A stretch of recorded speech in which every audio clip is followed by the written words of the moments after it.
So hey guys, welcome back to the channel. I'm here to help you all for the ICSE 2026 English language examination. So your exams are starting from 19th Feb itself and hope you all are well prepared.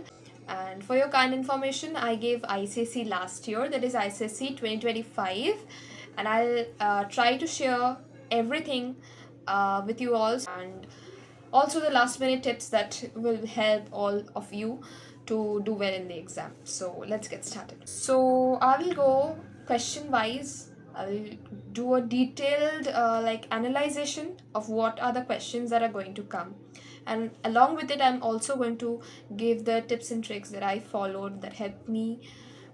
Let's get started. So for question number one, you are going to get composition writing, and you have to write composition in six provided topics. The topics will be somewhat based on these things like narrative essay, descriptive essay, argumentative essay, story writing, picture composition. These are the six topics that are going to be there in your exam. So starting with picture composition, you will be provided with a picture and you will have to write about the picture. On the picture you have to write the composition. So if you are not getting any idea, or if you are out of you are not feeling well to write on the other topics, like you are not confident enough to write on the other topics, you can go for picture composition because that is the most easiest one. But it may also be picture comes which you are not getting, which you are not familiar with. Okay, so in that case you have to ignore it. But if you are not getting any idea and the picture seems to be familiar to you, you are confident enough to write on the picture, so you should definitely go with the picture composition. But it should not be the first choice. Your first choices should be narrative descriptive essays, as I did. This is my personal opinion.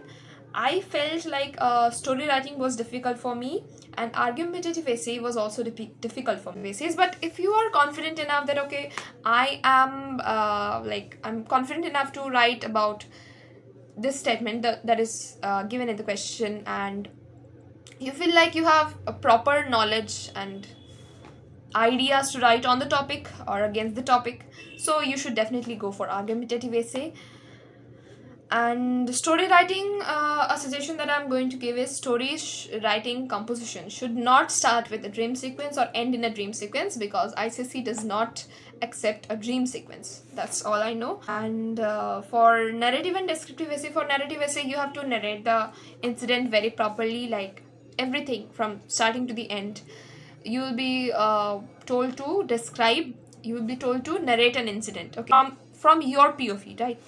So yeah.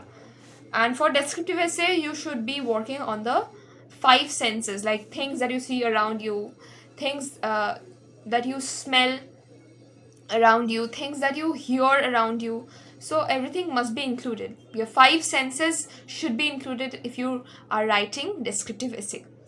And here ends the question number one. Let's move on to the question number two. So for question number two, you will be getting letter writing, and in letter writing you get two topics, that is two options, either informal letter or formal letter. So in both the cases you have to thoroughly know the format of the letter writing. So it's better to know the format beforehand. So here I'm providing the format for informal letter, and same for formal letter here. So I'm showing the format of formal letter here, as you can see. So hope this all will help you. Moving on, let me tell you that letter is supposed to be very point to point, like whatever you are told in the question, you should read the question carefully and you should write all the points that are told to be written. Okay, you shouldn't write anything extra other than that which you are told in the question. So you should be very precise with your answer. Notice an email. So in notice an email, in like last few years, as I saw that notice and email are always interlinked. Like if you are told, suppose you are told to write a notice for classes this, going to take place in your school about a drawing competition. So you will write a notice about a drawing competition, and the email will be interlinked with the drawing competition, and you will be told to invite any famous person or any famous artist in your locality uh, to judge the drawing competition, or maybe to start the drawing competition, somewhat like this. So you have to keep in mind that they are always interlinked. So the informations, the things that you are writing in the notice should be interlinked to the email as well, because the email is interlinked. So obviously you have to give the same venue, give the same date, the time, everything should be same as you are giving it in the notice, because they are interlinked. Okay, treat them, that is the reason why they are given like notice and email along with each other. Okay, that is part 3, part A and part B, as I remember.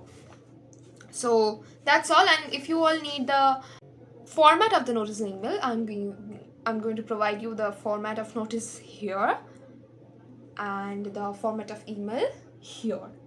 So hope you all are satisfied, and let's move on to the next question. That is question number 4. So for question number 4, you are going to get comprehension. You will be provided with a passage. You have to read the passage maybe once or twice, and you'll be provided with a few questions, a few MCQs, and a precis. So for the meanings, you have to just find it out from the passage. I can't help it out, and you shouldn't leave it.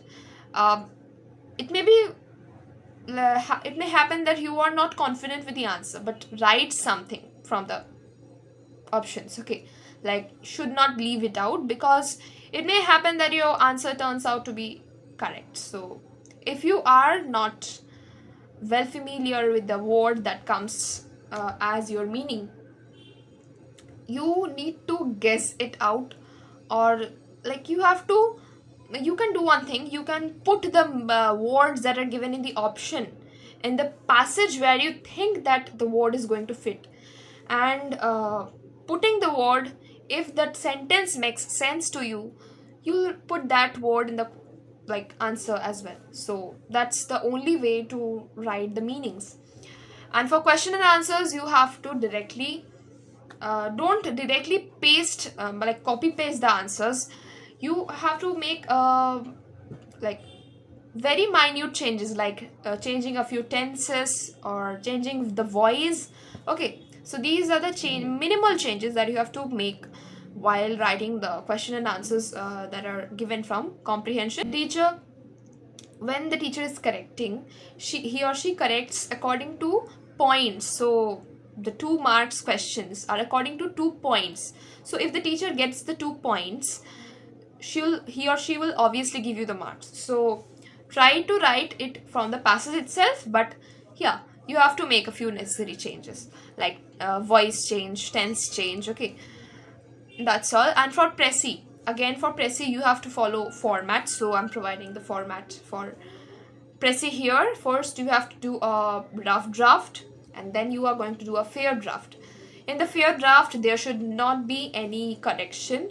All the corrections need to be done in the rough draft itself, and after doing the rough draft, you will cut it with a pencil. Okay, and because the teacher, he or she sees it, so you have to cut it with a pencil. It is advised to not do any corrections in the fair draft. So yeah, so for precis you have to practice a little bit.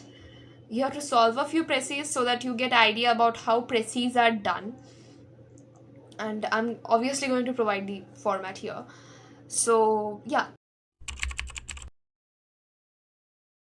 for the next question that comes to the grammar part.